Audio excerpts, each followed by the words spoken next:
Hello everyone, welcome to Chinnu vlogs. Road side చేసే ఇడ్లీ పిండితో చేసే బోండాలు ఎప్పుడైనా చాలా టేస్టీగా ఉంటాయి కదా. ఇవాళ ఈ వీడియోలో నేను అవి ఎలా చేసుకోవాలో చెప్తానండి. అలాగే అందులోకి రొటీన్గా పల్లీ చట్నీ కాకుండా పచ్చిమిర్చి టమాటా చట్నీ ఎలా చేసుకోవాలో కూడా చూపిస్తాను. ఈ చట్నీ చాలా బాగుంటుంది ఈ ఇడ్లీ పిండి బోండాల్లోకి. ఈ ప్రొసీజర్ ఎలాగో ఒకసారి చూద్దాం. నేను చెప్పిన విధంగా చేయండి, కరకరలాడుతూ చాలా టేస్టీగా ఉంటాయి ఈ బోండాలు. ఈ పిండి కలుపుకోవడానికి ఒక స్టీల్ బౌల్ ఏదైనా పెద్దది తీసుకోండి. అలాగే మెజర్ చేసుకోవడానికి ఒక చిన్న బౌల్ ఏదైనా తీసుకోండి. ఇదిగో ఈ వీడియోలో చూపించిన విధంగా తీసుకోండి. ఇక్కడ ఇడ్లీ పిండి వాడుతున్నాను. ఈ కప్పుతో 2 కప్పుల ఇడ్లీ పిండి తీసుకున్నాను. అదే కప్పుతో 3/4 కప్పు మైదా పిండి తీసుకోవాలి. దీన్ని ఫస్ట్ మైదా పిండి కలపకుండా ఈ పిండిని మెత్తగా బాగా కలుపుకోవాలి. ఈ వీడియోలో చూపించిన విధంగా ఈ కన్సిస్టెన్సీలో కలుపుకోవాలి. ఇది కొద్దిగా వాటర్ కలుపుకుంటూ కలుపుకోవాలి. ఈ కన్సిస్టెన్సీ వచ్చిన తర్వాత ఇందులో 3/4 కప్పు అంటే 3/4 కప్పు మైదా పిండి యాడ్ చేసుకొని మళ్ళీ ఒకసారి బాగా కలుపుకోవాలి. నేను తీసుకున్న పిండికి ఎగ్జాక్ట్గా 3/4 కప్పు మైదా పిండి కరెక్ట్గా సరిపోతుంది. ఎక్స్ట్రా కూడా ఏమి యాడ్ చేయాల్సిన అవసరం ఉండదు.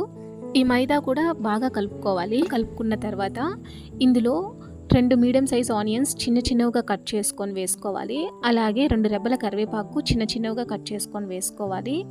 అలాగే 2 పచ్చిమిర్చి కూడా చిన్నగా కట్ చేసుకొని వేసుకొని 1/2 టేబుల్ స్పూన్ సాల్ట్, అలాగే 1/4 టీ స్పూన్ వంట సోడా వేసుకొని బాగా కలుపుకోవాలి. ఎక్కడ ఉంటలు అనేదే ఉండకూడదు. ఈ వీడియోలో చూపించిన విధంగా బాగా కలుపుకోవాలి. ఇలా కలుపుకున్న తర్వాత ఒక అరగంట పాటు పక్కకు పెట్టుకోవాలి.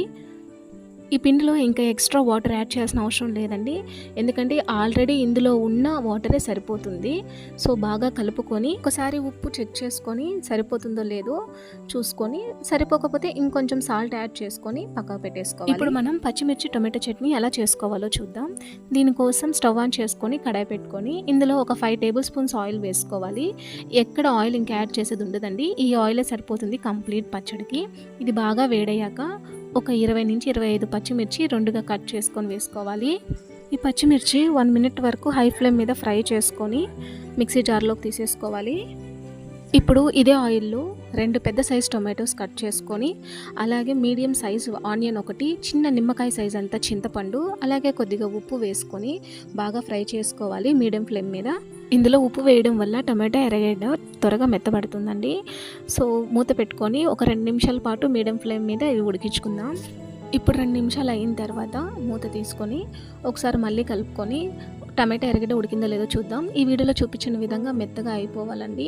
ఈ కన్సిస్టెన్సీ వస్తే చాలు, ఇంకా స్టవ్ ఆఫ్ చేసేసుకోవాలి. ఈ టమాటా ఎర్రగడ్డ చల్లారేలోపు ఇందాక మనం మిక్సీ జార్లో తీసుకున్న పచ్చిమిర్చి అనేది కచ్చా పచ్చగా ఒకసారి గ్రైండ్ చేసుకుందాం. చూసారు కదా, ఈ వీడియోలో చూపించిన విధంగా కచ్చా పచ్చాగా నూరుకోవాలండి. ఈ పచ్చడికి కచ్చా పచ్చాగా ఉంటేనే చాలా బాగుంటుంది. ఇప్పుడు ఈ టమాటా ఎర్రగడ్డ ఇందులో యాడ్ చేసుకొని కొద్దిగా వాటర్ యాడ్ చేసుకొని ఒక 10 సెకండ్స్ పాటు గ్రైండ్ చేసుకోవాలి. అంతే అండి, ఎక్కువసేపు గ్రైండ్ చేయకూడదు. అంతే, మనకు టేస్టీగా ఉండే పచ్చిమిర్చి టొమాటో పచ్చడి రెడీ అయిపోయినట్టేను. ఈ పచ్చడిని ఒక బౌల్లో తీసుకొని కొద్దిగా వాటర్ యాడ్ చేసుకొని కలుపుకుందాం.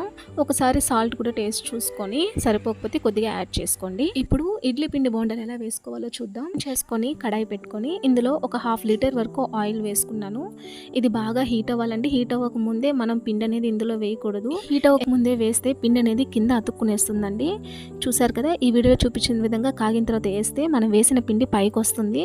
ఇప్పుడు మనం పక్కన పెట్టుకున్న పిండి తీసుకొని ఒకసారి మళ్ళీ కలుపుకొని ఈ కాగే నూనెలో ఇంక వేసుకుందాం. ఈ విధంగా బోండాలు హై ఫ్లేమ్ మీద ఉన్నప్పుడే వేసుకోవాలండి. అన్నీ ఒకసారి వేసుకున్న తర్వాత కొద్దిగా ఫ్లేమ్ అనేది తగ్గించుకోవాలి. మరీ మీడియం అని కాదు, అలానే మరీ హై కాదు, కొంచెం తగ్గించుకొని పెట్టుకొని 2 సైడ్లు బాగా ఫ్రై చేసుకోవాలి. ఈ వీడియోలో చూపించిన విధంగా ఇలా ఈ బోండాలు పైకి తేలిన తర్వాత గరిటె తీసుకొని దీన్ని సపరేట్ చేసుకోవచ్చండి. ఈ వీడియోలో చూపించిన విధంగా సపరేట్ చేసుకోవాలి. ఇలా సపరేట్ చేసుకున్న తర్వాత కొంచెం ఆరెంజిష్గా అయిన తర్వాత మళ్ళీ సెకండ్ సైడ్ కూడా ఫ్లిప్ చేసుకొని బాగా వేయించుకోవాలి.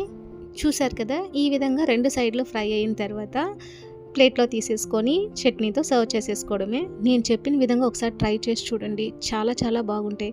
అలాగే మీరు కూడా ట్రై చేసి ఎలా వచ్చిందో కామెంట్ సెక్షన్లో చెప్పండి. నా వీడియో కనుక మీకు నచ్చినట్లయితే లైక్ చేసి షేర్ చేసి సబ్స్క్రైబ్ చేసుకోండి. Please subscribe. Thank you for watching. Take care.